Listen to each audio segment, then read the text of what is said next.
In this video, we will be finding angles. So let's get started.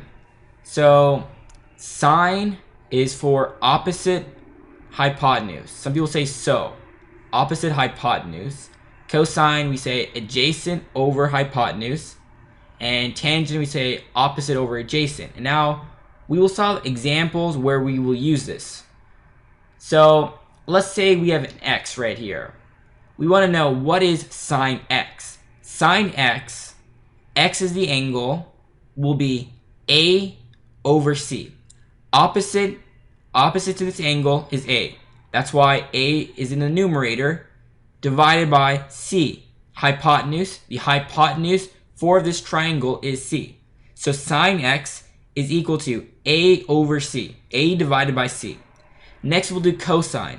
Cosine x is going to be adjacent over hypotenuse. Adjacent is not opposite, but it's going to be what's connecting it. So B is attached to the angle. So B over C, where C, again, is your hypotenuse.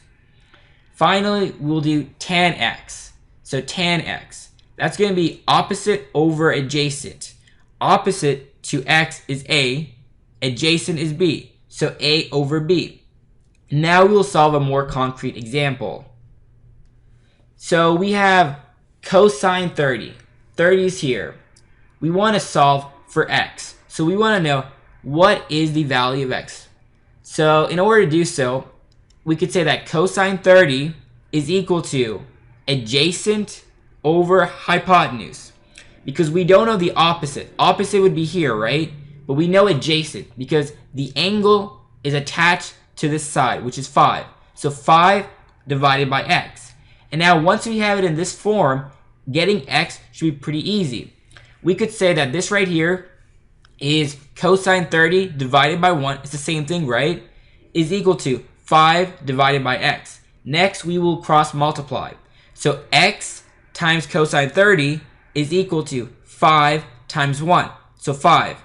Next, we divide cosine 30 over here. So divide by cosine 30, divide by cosine 30. So x is equal to 5 divided by cosine 30.